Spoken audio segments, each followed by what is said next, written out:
Does he not know I'm behind him? Did he not get that? Yeah, he must have not realized this part. Now he's like, what hit me? What is going on with this guy? What's up with this dude? He doesn't see me at all. This is the best thing ever. Hello. Dude, let's just show ourselves. Hi. Hi there. Oh, now he realized because his gun was suddenly aiming somewhere. Holy crap, what was that? What was that all about? What's up, friends of the good mood? This is Manni and welcome to my Thermite Vortex and Aphid video tutorial right here. I'm using the footage from the test server where I can show you the Thermite weapon in action on the Fury ×3, and I'm using this as an opportunity to show you how you operate this weapon as effectively as possible. The same goes for the Vortex and for the Aphid, because there are a few tricks that you need to know about in order to make this weapon work as best as you can. And I'm gonna use this footage here to stop and show you some key moments that make this round and this weapon so effective, okay? For example, this right here. You can fire around cover. You probably already know this. You have an angle. You can see here these markers, right? They represent your maximum aiming angle. So you can move around and aim within this angle and still maintain the target you have. For this, however, it is very important. I'm gonna move away from the screen. It is important that you have this extra button here. Do you see this button below the red fire button? This button is an extra that you get if you activate the option of the additional lock-on feature in the options of the War Robots. On your hangar lower left button option screen, activate this thing. I really want you guys to activate this because it allows you additional fine-tuning of your targeting. If you have someone in sight and you press the button, you will lock him and you do not lose this target anymore unless you aim too far outside, okay? And this is what I've done here. You see the extra lines around him. That's the lock-on. Alright, so since this is a tutorial, this has to be in here. And now I can aim far to the left, right? I could have even aimed further to the left. I wanted to make these aphids make a little banana around this obstacle right there and hit him from the side because he's standing close to cover, and this way I was able to hit him perfectly with a full damage output right there. And also now we have a target moving from the left to the right. Okay, this target right there, pilot EI Bob, whatever, he's moving from the left to the right. What I do not fire left. I pre-aim. I basically fire further to the right. You see this? I'm basically countering his movement so that the aphids are coming in from exactly 12 o'clock.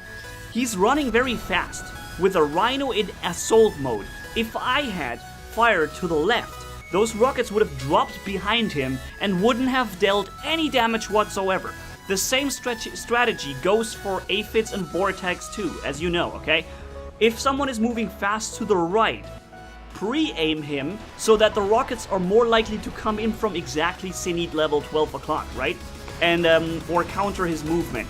Because the faster a target goes, the less likely your rockets are going to hit.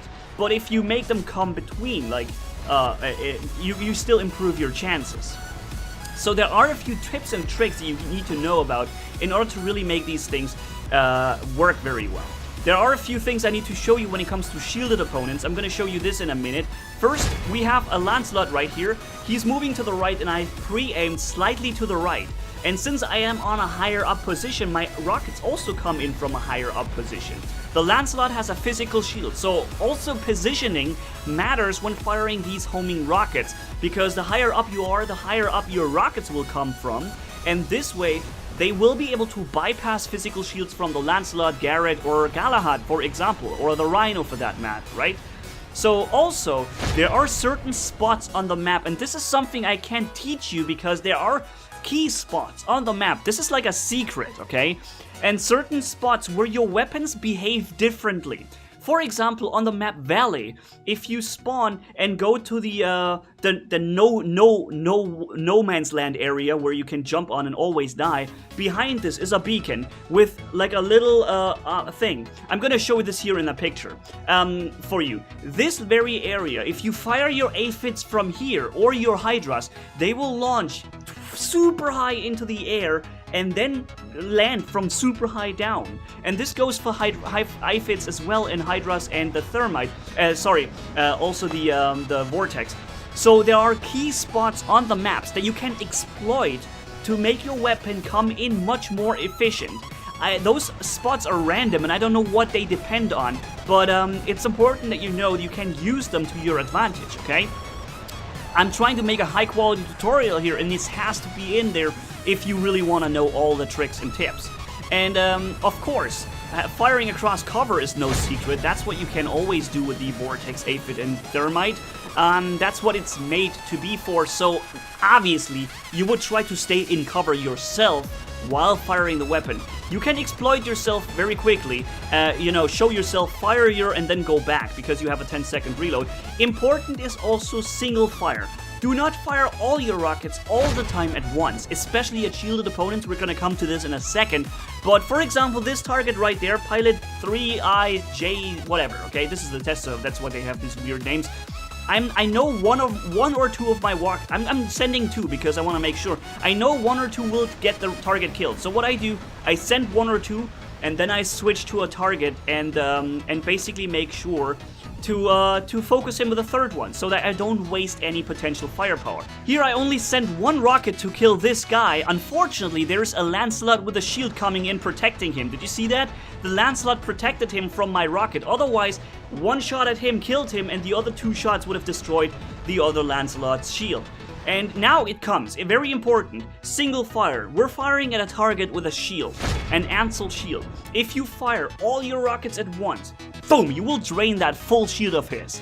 But then you will not have dealt any damage. He will regenerate that Ansel shield, and by the time you are ready to fire again, he will have it back running. You fire all three weapons, and even though your weapon damage is 4 times more than his shield now absorbs, if they come in all at once, you will once again not deal any damage, you will only deplete the shield. So what you do against shielded opponents, energy shields, you send the rockets one by one. Look what I'm doing here. 1, 2, 3. And this way the first ones drop the shield and the next one come in dealing damage. Okay, it went into the physical shield, the next one, but only the Lancelot has an Ansel shield and the physical shield, right? So here, boom, boom. First one dropped the shield, second and third one dealt damage to him, or at the very least destroyed the physical shield, right? Which otherwise wouldn't have happened. So make sure to send rockets one by one at energy shielded opponents. A very, very important tip, one that I've seen being done very often wrong. Because like I said, even if I fire all three at the same time now at a very low shield, the shield will drop and I won't have dealt any damage. So that, once again, is a very important tip.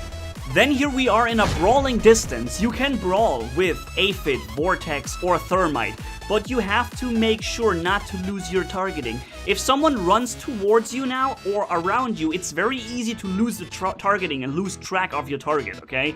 Make sure to have him in sight, pre-aim slightly, and try to anticipate his movements so that it is not possible for him to get around you or close to you so that you lose your lock-on. Because every time you lose your lock-on, you have to retarget, okay? And that is a very, very fatal thing to happen. And also, another tip, to not lose your target or re-aim unnecessarily, make sure to switch your target while your rockets are on the way when you know it's going to kill him. See here?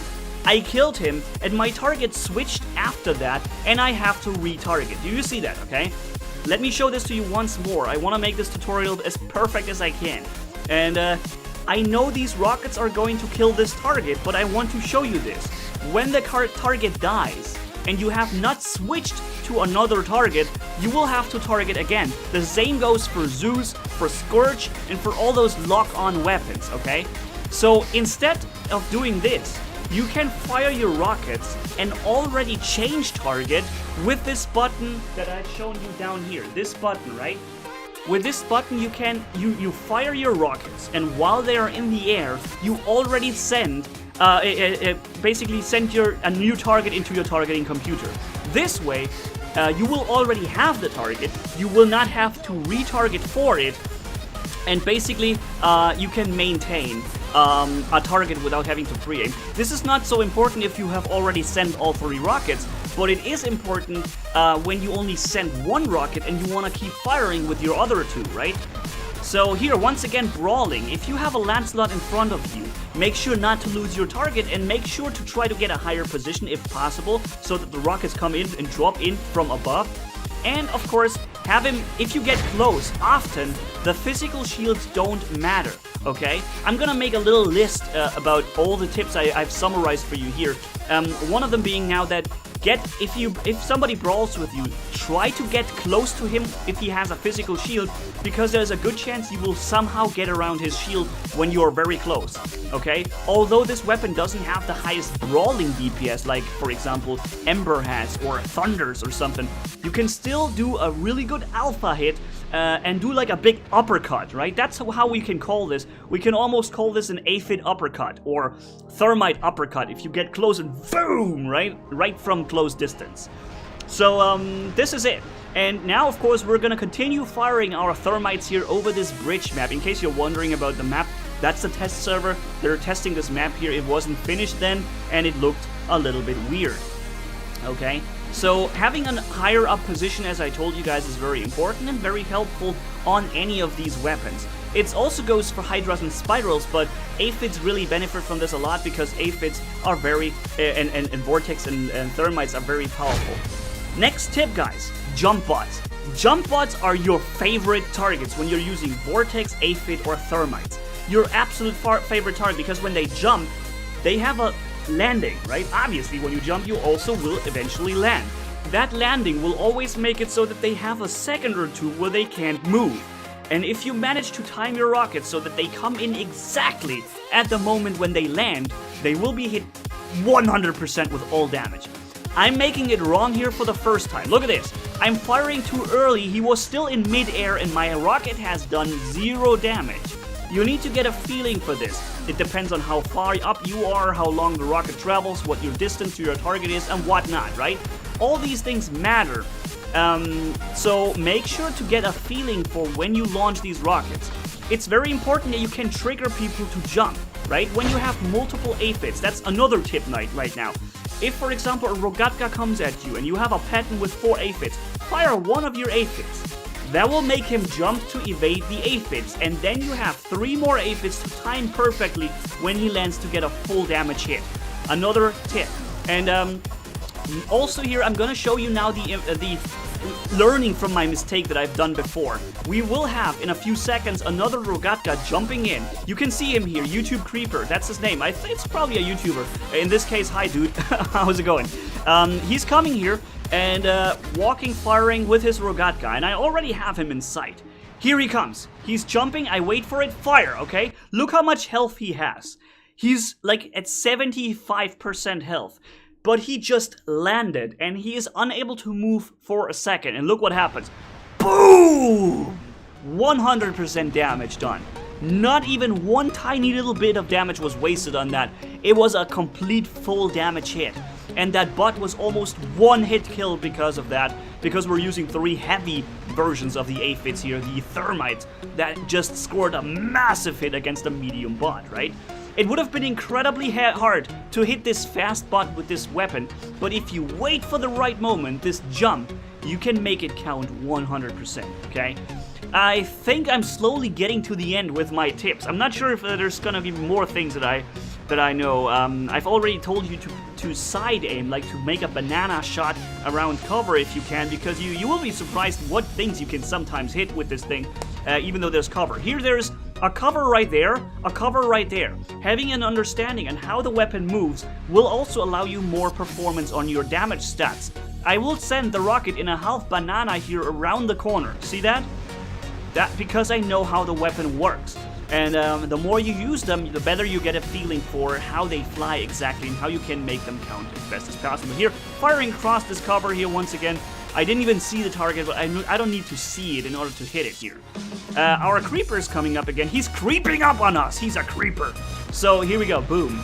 Thankfully, he's not exploding in my face like the creeper in Minecraft. I guess he needs the Hellburner to do this. And there's a Leo. A Leo is, for example, maybe this is also another tip. Try not to waste your DPS. So this here was a waste because this target has very little health. And I sent all 3 of my rockets because I really want to make sure. But I could have sent only 1 or 2 to make sure and have a 3rd one still ready. See what I'm doing here? He's moving to the right again. So I pre-aim and fire further to the right so that the weapon makes a full hit.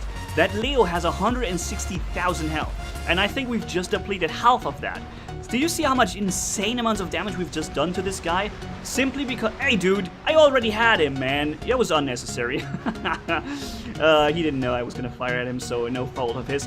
But yeah, so also maybe another tip could be that try to see or know how many other people are firing on your targets and try to anticipate how much damage he's going to get within the next 2 seconds, because your rockets will travel for 3 seconds or so, or 2, and it is important that your target will be will have enough health by the time your rockets come in, right?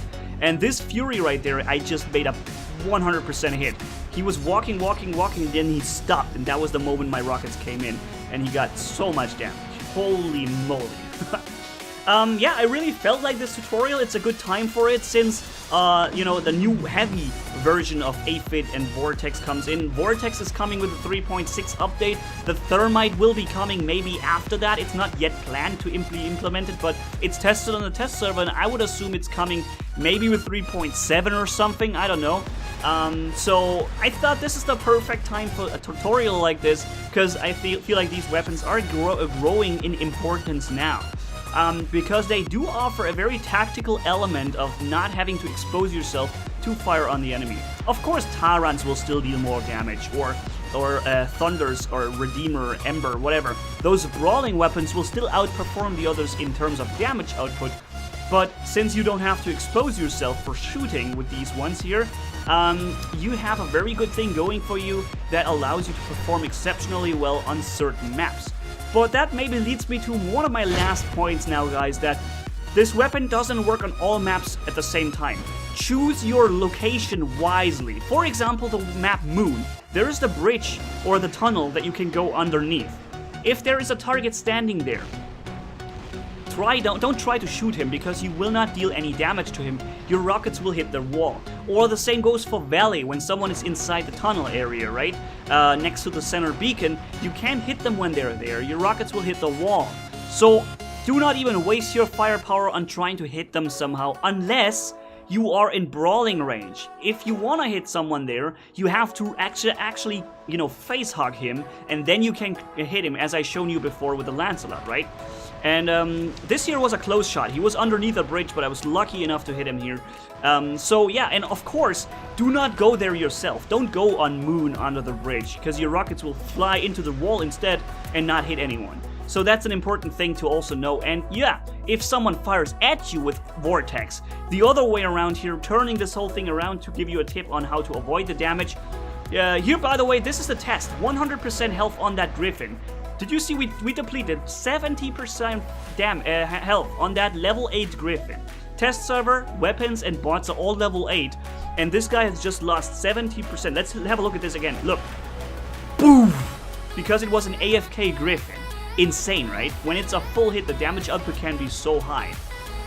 But the reload will drop your DPS still. So, in case you are being fired upon by someone with Vortex, Aphid, or Thermite, make sure to keep moving all the time. A Rhino, for example, when activating assault mode and walking sideways away from a rocket, you will not take any damage from any of these weapons normally, unless they counter you with the pre-aim that I've shown you before, right? So that's good. Rogatka Stalkers, of course, they can, you know, if you use your stealth ability, you will make them lose targeting. Yeah, also, if you just run fast, the Carnage, for example, the shield has dropped, but you have the rush ability. Just run with your rush ability, and most of those rockets will fail. But try not to run at the rocket. Always try to dodge sideways towards where the rocket is coming from. The most effective dodge is when you run away from the location the rocket comes at. Then the rocket has the lowest chance of hitting you. And here, last but not least, I want to show you that you can even outperform a brawling bot if you have cover. We have a shielded Lancelot with 2 Tyrants in front of us. But he's not acting very smart, or basically he's staying behind the corner. He's not rushing me. If he would rush me now, I wouldn't stand a chance. But I have some backup, so he cannot rush me. So what I can fire and go around the corner every time. and if I do this with one rocket after another, the first one will drop the shield, and the next ones will take him down. And this way, I'm able to do a lot of damage to him, and always maintain my own health because I have cover. So yeah, this is the Vortex Thermite and Aphid tutorial that I wanted to do here for you guys on the test server, recorded to show you the Thermite instead. Hopefully you liked this video, and if so, then leave a like and comment down below. Please also hit that notification bell next to the subscribe button to be notified, and yeah, thank you guys so much for watching. If you enjoyed this video, leave a like and comment down below, and if you haven't already, hit subscribe as brutal as a man can hit for more. Thanks for bearing with me, you guys are awesome. As always, Manni-Gaming signing off. Bye-bye.